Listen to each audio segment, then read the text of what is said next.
සුබෝවන් පුංචි නිවේදිකාව YouTube channel එක නරඹන ඔයාලා හැමෝටම. ඔන්න මං අද ඉන්නේ ලස්සන පරිසරයක ලස්සන තැනක. මං අද ඉන්නේ වැවක් ළඟ. වැවේ හුලං සද්දේ හින්දා මගේ කටහඬ නම් මෙච්චරම ඇහෙන්නේ නැති වෙයි. ඔන්න මම මුලින්ම ඉල්ලනවා මගේ පුංචි නිවේදිකාව YouTube channel එක subscribe කරලා like කරන්න කියලා. ඔන්න මං අද ඔයාලට කියලා දෙන්න යන්නේ ලොවට තර්ජනයක් වන විද්‍යුත් අපද්‍රව්‍ය ගැන.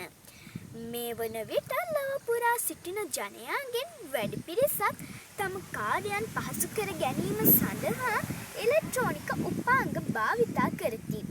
එහෙත් මෙම ඉලෙක්ට්‍රෝනික උපාංග වලින් ඇතැම් ඒවා එක්වරක් භාවිතා කළ පසු නැවත ප්‍රයෝජනයට ගත නොහැකි ඒවාය. එවැනි ඉලෙක්ට්‍රෝනික හා විද්‍යුත් උපාංග ඉලෙක්ට්‍රෝනික අපද්‍රව්‍ය ලෙස සැලකේ. කිසිදා දි รา පත් නොවන ඉලෙක්ට්‍රෝනික අපද්‍රව්‍ය දැන් පරිසරයේ පැවැත්මට මහත් තරජනයක් වේ. වසරයකට බැහැර කරන ඝන අපද්‍රව්‍ය මෙන් 3 ගුණයක ප්‍රමාණයක් මෙලෙස පරිසරයට එකතු වේ. දැනට ගණන් බලා ඇති ආකාරයට වසරකට ටොන් මිලියන 40කට වඩා ඉලෙක්ට්‍රෝනික අපද්‍රව්‍ය පරිසරයට මුදා හැරේ. දැන් මං කියන්න යන්නේ අපේ මේ පරිසරයට නිරන්තරයෙන්ම එකතු වන විද්‍යුත් අපද්‍රව්‍ය ගැන. පළවෙනි එක තමයි සංයුක්ත තැටි. ඊළඟ එක ප්‍රදීප්ත පහන්. ඒ වගේම රූපවාහිනී යන්ත්‍ර, ගණක යන්ත්‍ර, රේඩියෝ, ට්‍රාන්ස්ෆෝමර්ස්, විද්‍යුත් යතුරු පුවරු, කැමරා, පරිගණක, වෛද්‍ය උපකරණ, ජංගම දුරකථන වගේම වියලි කෝෂ, සුසංහිත ප්‍රදීප්ත පහන්, සංයුක්ත තැටි ක්‍රියා කරවන යන්ත්‍ර වගේම බ්‍රහ්මාද්‍ර ප්‍රක්ෂේපණ යන්ත්‍ර ඒ අතර වෙනවා. ඉතින් මේවා එක්වරක් පමණක් භාවිතා කළ හැකි ඒවා. ඉතින් ඒ භාවිතා කරලා ඒ වගේ ආයු කාලය ඉවරුණාට පස්සේ අපි ඒව පරිසරයට මුදා හරිනවා. පුංචි ඔයාලා දන්නවද ඒකෙන් මේ පරිසරයට කොයිතරම් හානියක් වෙනවද කියලා?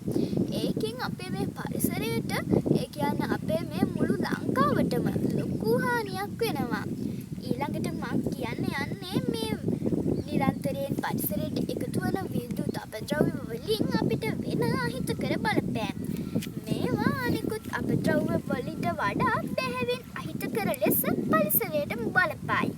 උදාහරණයක් ලෙස කිලෝග්‍රෑම් 2ක පමණ මයික්‍රෝචිප් එකක් භාවිතයෙන් පසු ඉවත දැමුවහොත් එහි ඇති මූලද්‍රව්‍ය අවට පරිසරයේ සංග සංයෝජනය වී කිලෝග්‍රෑම් 26ක පමණ අහිතකර මූලද්‍රව්‍ය ප්‍රමාණයක් බිහිවීමට ඉඩ තිබේ. මේ ලෙසට අප විසින් එදිනෙදා පරිසරයට මුදා හරිනු ලබන ඉලෙක්ට්‍රෝනික අපද්‍රව්‍ය දෙස බලන විට එන් සිදුවිය හැකි හානිය සිතා ගැනීමට වඩාත් අසීරුය.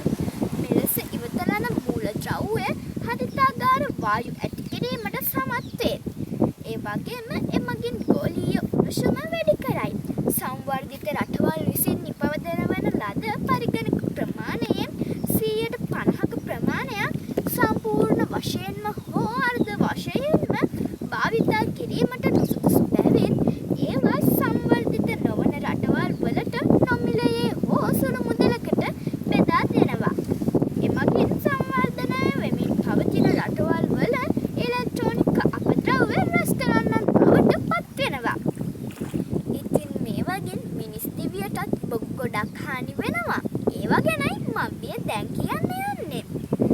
පරිහරණය කිරීමෙන් පසුව ආයු කාලය අවසන් වූ ඉලෙක්ට්‍රෝනික උපාංග කසල ලෙස විවෘත පරිසරයට මුදා හැරීම හේතුවෙන් ඒවා යම් ආකාරයකින් පිළිස්සීමට ලක් වුවහොත් ඒවාගේ අන්තර්ගත මූලද්‍රව්‍ය හා රසායනික ද්‍රව්‍ය පරිසරය සමග මුසු වේ.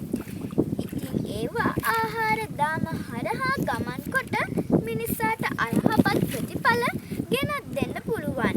මේ නිසා අනාගතයේදී මිනිසුන්ට වැළඳෙන රෝගාබාධ අතර ස්නායු පද්ධතිය අක්‍රමිතා, එන්සයිමන් ක්‍රියාකාරීත්වයට වන බලපෑම්, පිළිකා රෝග, ප්‍රජනන පද්ධතිවල අක්‍රමිතා, ආහාර ජීර්ණය කෙරෙහි බලපෑම්, ප්‍රතිශක්තිකරණය අක්‍රමිකත ඒ අතර ප්‍රධාන වේ. ඉලෙක්ට්‍රෝනික අපද්‍රව්‍ය අවම කිරීම ක්‍රියාමාර්ග ගැනයි දැන් මං කියලා දෙන්නේ. ඉලෙක්ට්‍රෝනික හා විද්‍යුත් උපාංග අවශ්‍ය නම් පමණක් මිලදී ගැනීම අපි කරන්න ඕනි.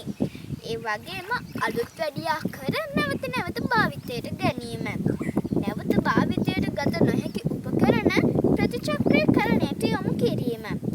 උපකරණ පරිස්සමින් භාවිතා කිරීම. අන්තිම වශයෙන් මෙම ද්‍රව්‍ය අනාරක්ෂිත අයුරින් පරිසරයට මුදා නොහැරීම. වර්තමානය වන විට අප පරිසරයට හානි පමුණු වන ප්‍රධාන කාරකයක් වන ඉලෙක්ට්‍රෝනික අපද්‍රව්‍ය බැහැර කිරීම නිවැරදිව කළමනාකරණය කිරීමද වැදගත්. එය අනාගත පරපුරේ පමණක් නොව පුංචි අපේද සුරක්ෂිතතාවයට හේතු වේ.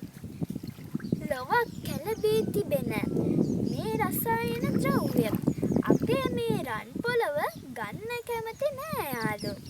ඒ නිසා පුංචි අපි අද ඉඳන් වත්තන්නේ අපේ මේ ලංකාව රැකගනිමු යාළුවේ.